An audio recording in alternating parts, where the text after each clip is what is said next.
जमात के बानी की अगर औलाद एक अच्छे अंदाज में जमात के साथ चल रही होती है, उनका हरावल दस्ता होती, वो उनका हरावल दस्ता होते हैं, ये शीरो शक्र होते, तो इसका मकसद ये था कि पूरी दुनिया के अंदर एक नाम होता है, एक बात होती है कि सैयदी की औलाद जो है वो जमात का हिस्सा है। अब आप लोग तो जमात का हिस्सा नहीं है।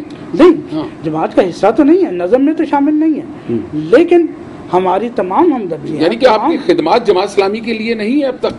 नहीं, देखें ना, ये खिदमत जो है ये हमने अपना हिस्सा ट्रस्ट को दे दिया, जमात को दे दिया, जमात वालों से कहा कि आप आके यहाँ पे काम करें, तो एक तरह से हिस्सा ही है ना उनका अपना। देखे ना, हम कोई उसके एवज जमात से कोई मुआवजा नहीं मांगा, बिल्कुल ठीक है, उसके एवज कोई चीज़ नहीं, हमने कोई मराद नहीं मांगी, कोई मुआवजा। आपको जमात इस्लामी की क़यादत से कोई गिला है? कतन कोई तक गिला नहीं। ये मौजूदा ये जो आपका सिलसिला चला है और जिसको 32 साल गुजर चुके हैं और ये सारे मामला जो अब तक हुए हैं, जमात के किसी मियां तोफैल साहब भी इसमें शामिल रहे, काजी हुसैन अहमद भी रहे, आपकी काजी हुसैन अहमद से भी इस मामले के अंदर बहुत सारे यानी कि राब्ते होते रहे, बहुत सी मुलाकातें हुई हैं, उन्होंने भी अक्सर कोशिश ये की कि इस घर के मामले को सुलझा दिया जाए, जबकि मियां तोफैल साहब इससे पहले बहुत बार, कई बार बहुत जमात के लोगों से बार कोशिश की, उन्होंने कोशिश की कि नहीं ये मेरी औलाद है, मेरा घर है, मेरा सब कुछ है, लेकिन उनसे भी ये मामला सुलझ न सका। और मियां तोफैल मोहम्मद साहब की मेरी मौजूदगी में बेइज्जती की गई, हैदर फारूक ने बेइज्जती की है, और वो बेइज्जती करवा के और हल्ला शेरी देने वाला हुसैन फारूक था। अच्छा, वो हल्ला शेरी हुसैन फारूक देता था और हैदर फारूक ने बेइज्जती की नहीं। हर वो शख्स जो हमारे वालिद का हमदर्द है, हमारे वालिद का साथी है, हमारे वालिद का दोस्त है, ये शख्स उसका दुश्मन है हैदर फारूक, और हर वो शख्स जो मौलाना मौदूदी का मुखालिफ है वो इसका दोस्त है, वो इसका मेरा कहने का मकसद, आप ये बात जो कह रहे हैं, लेकिन हैदर फारूक की बुनियाद, उड़ान, उठना, ये सब कुछ जो है वो तो सईदी के नाम पे उसके घर में नजर आ रहा है। सैयद उनकी किताबें, उनका सब कुछ, हर चीज जो है, वो उनकी फिक्र आने वाले लोगों में जो वो बात करते हैं, देखिए जी, हैदर की अपनी तो कोई फिक्र नहीं है। हैदर फारूक अपने नाम के साथ मौदूदी हटा दे और फिर मैं देखता हूँ कि उसका तवीज़ गंडे और पीरी मुरीदी का और जड़ू तोड़ने का काम किस तरह चलता है। अच्छा खालिद साहब, मुझे बताएं, देखिए कि वो सैयद मौदूदी का बेटा, सईदी ने तो कभी तवीज़ गंडे की कभी नहीं उन्होंने की, हमेशा इस चीज की मुखालफत की, और उन्हीं का बेटा बैठा हुआ उनके उसी घर में बैठ के ये काम कर रहा है। इससे ज्यादा बदकिस्मती हमारी क्या हो सकती है? हमें लोग औलादे नूह कहते हैं इस शख्स की वजह से। यानी आपकी नजर में ये जो काम हो रहा है ये गलत है? ये गलत है, 100% गलत है। नहीं, मेरा मकसद है कि बहुत सारे औलिया कराम, उलमाए दीन और ये समझ लें कि जो मोतबर दीन के लोग हैं वो ये काम करते हैं। देखिए बात ये है, जमात इस्लामी में बहुत सारे लोग, जमात इस्लामी में है, बिल्कुल है, उनके पास इल्म भी है, वो आलिम भी हैं, फाजिल भी हैं, बिल्कुल सही। इस शख्स के पास क्या है? ये तो जाहिल आदमी है कि आज तक मैंने किसी गरीब आदमी को इसके पास आते नहीं देखा तवीज़ गंडे के लिए। अच्छा। हमेशा अमीर कबीर लोग आते हैं, बड़ी बड़ी कीमती गाड़ियों में आते हैं। अच्छा, यानी देखिए ना, जहाँ तक सही आलिम और पीर भी हैं जो हैं, लेकिन डब्बा पीरों की भी कमी नहीं है।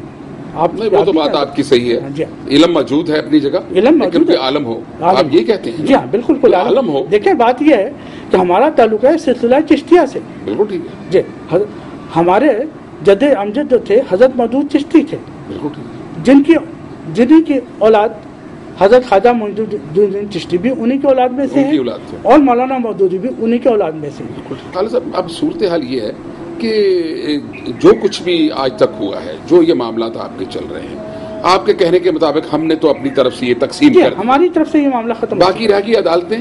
जी, अदालतों से भी आप विरासत का फैसला लेने के लिए आप आगे बढ़ेंगे? जी बिल्कुल पढ़ेंगे।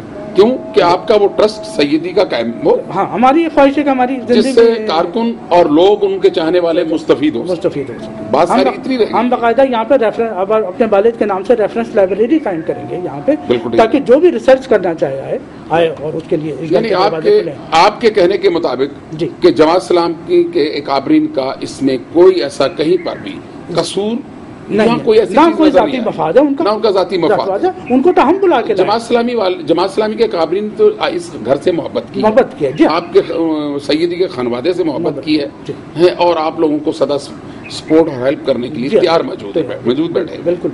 तो अगर जमात में आप इंतजामी तौर पर सैयदी की औलाद शामिल नहीं हुई तो वो खुद नहीं, वो खुद नहीं, सैयदी ने नहीं रोका। आपके कहने के कभी नहीं रोका है, जबकि हैदर के कहने के मुताबिक ये था कि हमें जमात इस्लामी से दूर रखने की सैयदी ने अपनी जिंदगी में कोशिश की। हैदर फारूक का तो ताल्लुक ही हमारे वालिद से खत्म हो चुका था। हैदर फारूक किस बुनियाद पर ये बात कहते हैं? उनका तो ताल्लुक ही नहीं था हमारे वालिद से कोई। जिस शख्स ने उनकी नमाज जनाजा तक नहीं पढ़ी उसका तो कोई ताल्लुक नहीं, ना उसको हम अपना भाई समझते। जिस शख्स से हमारी वालदा ने अपना ताल्लुक ख़त्म कर लिया था, हमारे वालिद ने ताल्लुक ख़त्म कर लिया था, हमारा भी उससे कोई ताल्लुक नहीं, ना सिर्फ हमारा बल्कि पूरे ख़ानदान ने इससे ताल्लुक ख़त्म कर लिया। तो किसी किस्म का कोई ताल्लुक वास्ता नहीं है इस शख्स से। लेकिन खालिद साहब, लेकिन क्योंकि हमारे वालिद की औलाद है इसलिए विरासत में उसका हिस्सा बनता है। नाखून से गोश्त तो जुदा होता नहीं, बात तो इतनी है। देखिए, आने वाले वक्तों में किसी वक्त भी आप भाई हैं, रिश्ते हैं, दोबारा मिल जाएंगे और ये विरासत के मामलात भी हल हो जाएंगे। देखिए, बात यह है कि इस शख्स से हम इतनी दफा डसे जा चुके हैं, इस शख्स से और हुसैन फारूक से हम इतनी दफा डसे जा चुके हैं कि अब हमारे अंदर सकत नहीं रही मजीद।